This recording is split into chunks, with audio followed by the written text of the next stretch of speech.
దేవాలయాల్లో వీఐపీ దర్శనాల నిషేధంపై పిటిషన్ విచారణకు సుప్రీంకోర్టు నిరాకరించింది. దేవాలయాల్లో వీఐపీ దర్శనాలపై సుప్రీంలో పిల్ దాఖలైంది.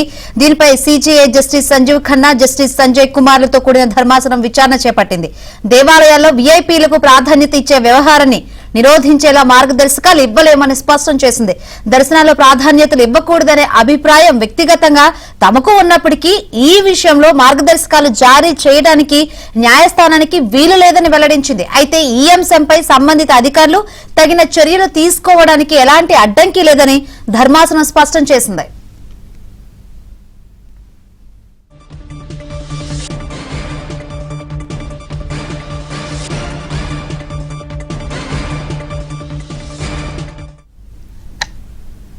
దేవాలయాల్లో వీఐపీ దర్శనాల నిషేధంపై పిటిషన్ కు విచారణకు సుప్రీంకోర్టు నిరాకరించింది.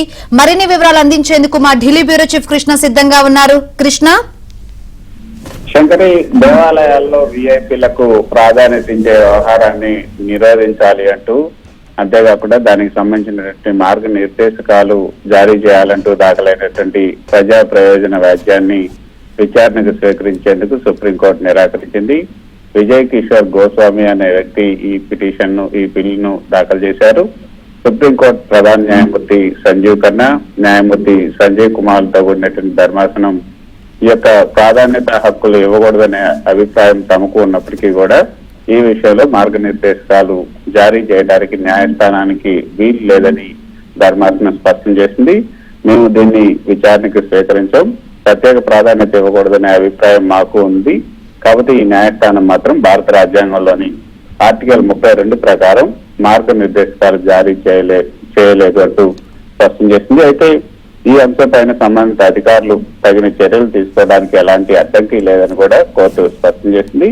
ఈ వ్యాజ్యంలో మతపరమైనటువంటి ప్రదేశాల్లో వీఐపీ దర్శనాలు, అదేవిధంగా పెయిడ్ దర్శనాలు ఏవైతే ఉన్నాయో వాటన్నింటినీ కూడా ప్రశ్నిస్తూ వాటన్నింటినీ ఎత్తివేయాలంటూ ఈ పిటిషనర్ పేర్కొన్నారు. పిటిషనర్ తరఫున హాజరైనటువంటి న్యాయవాది ఇటువంటి ప్రాధాన్యత దర్శనాల కారణంగా చోటు చేసుకుంటున్నటువంటి తొక్కిసలాటలను కూడా ఆ పిటిషన్ లో పేర్కొన్నారు. ప్రాధాన్యతతో ప్రవేశాలు ఇవ్వబడుతున్నాయి, వీఐపీ దర్శనాలు కల్పిస్తున్నారు, దీనివల్ల తొక్కిసలాటలు కూడా జరుగుతున్నాయి. రాజ్యాంగం ఈ యొక్క ఏదైతే ఈ అసమానతలను తొలగించాల్సినటువంటి బాధ్యత రాజ్యాంగం రాష్ట్రాలకు అప్పగించింది అంటూ కోర్టులో తన వాదనలు వినిపించారు. అయితే కోర్టు ఈ వ్యాజ్యాన్ని విచారణకు స్వీకరించేందుకు నిరాకరించింది. అయితే శంకర్, ఇక్కడ గమనించాల్సినటువంటి విషయం ఏంటంటే, ఉత్తరప్రదేశ్ లో జరుగుతున్నటువంటి మహాకుంభమేళాలో ఇటీవల తొక్కిసలాట జరగడంతో ఈ యొక్క ఆ నేపథ్యంలో ఈ పిటిషన్ విచారణకు రావడం ప్రాధాన్యత సంతరించుకుంది. ఇటీవల జరిగినటువంటి మరణాల నేపథ్యంలో ఉత్తరప్రదేశ్ ప్రభుత్వం కూడా అన్ని వీవీఐపీ దర్శనాలను కూడా వీవీఐపీ పాసులను కూడా రద్దు చేసింది. నో వెహికల్ జోన్ అక్కడ ఏర్పాటు చేసింది.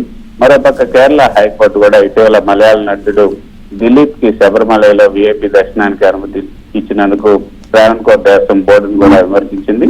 ఇటువంటి ప్రత్యేక దర్శనాలు ఇతర భక్తులకు అంతరాయం కలిగిస్తున్నాయని కూడా కోర్టుకు తెలియజేసింది.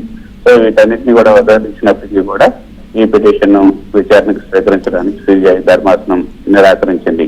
Shankar, right, thank you Krishna.